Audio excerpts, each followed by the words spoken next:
Welcome back. Thank you so much for choosing Morning Live. So let's get into the interactive part of the show. And we start with our question of the day. And this is what we are asking you to engage on this morning.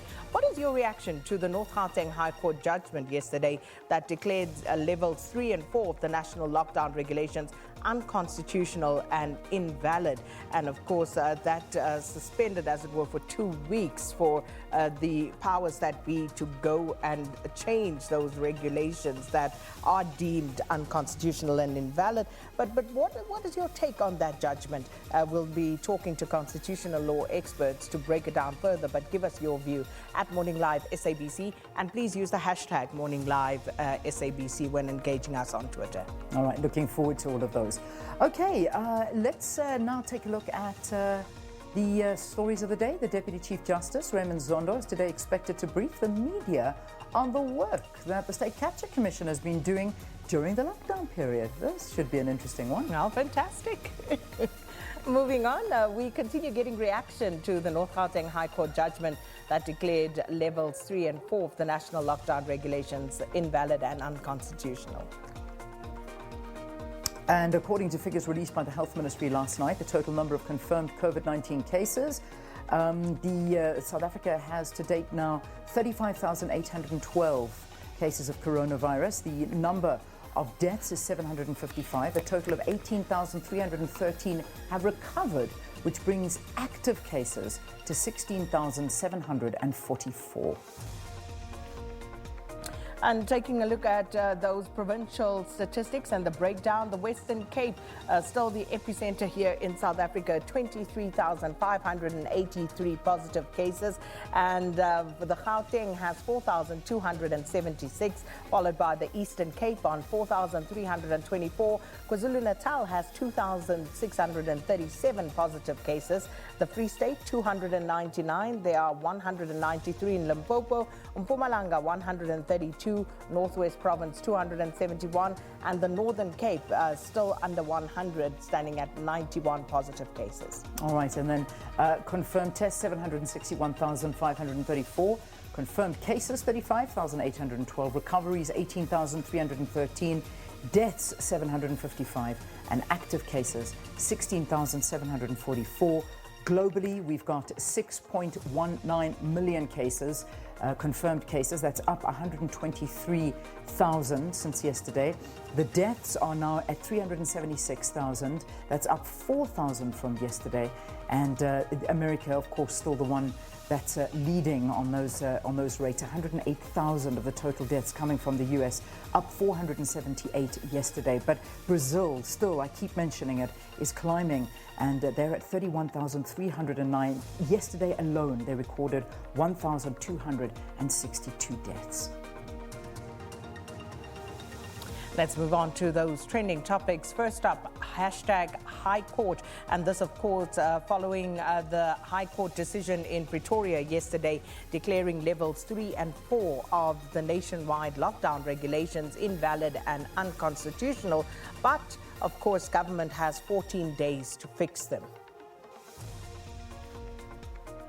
All right, then the next one, Black Lives Matter. And this is a massive trend yesterday, today. It will continue, no doubt. There are still protests happening in different areas around the United States. In fact, we've got live visuals of a protest happening. Still trying to figure out where those visuals are coming from. But many, many people gathering in a square somewhere and all holding up these banners, Black Lives Matter.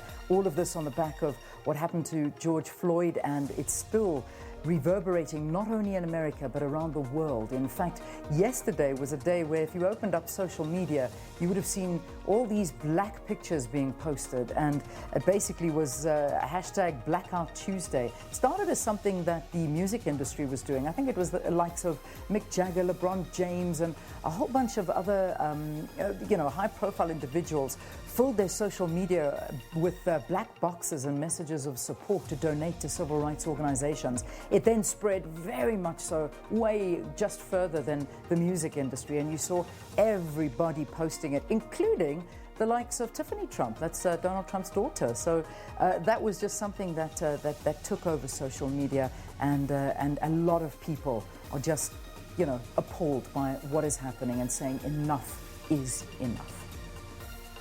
And of course, hashtag day 69 of lockdown. And that's where we are at today. And we've gone through so much during this time.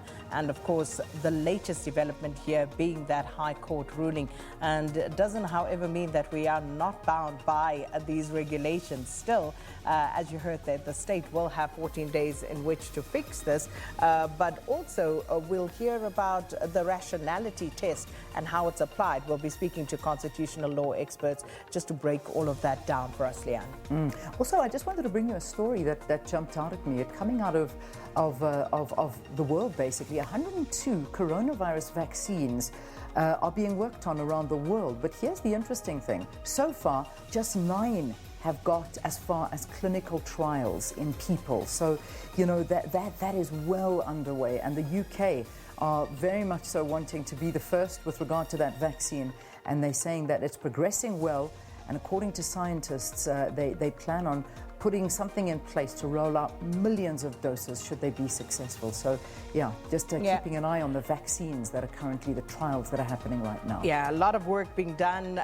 And also on the testing front, Leanne, I spoke to someone yesterday that they're working on what is essentially like a breathalyzer test. That would be able to give you almost instant results on whether, all of that in the pipeline. Actually spoke to a South African group that is working on that, and they are ready to start a trial of about 150 people, or they should be ready within the next few days or so. So very interesting times on all the technological and medical developments going on around the world. Fantastic. All right, time now for your sports news, and Valen is standing by, and I suppose we're hearing lots of reopening of different sporting fronts and training and all of these things, and the matches are coming soon, but Vay's got the details for us. Good morning to you, Valen.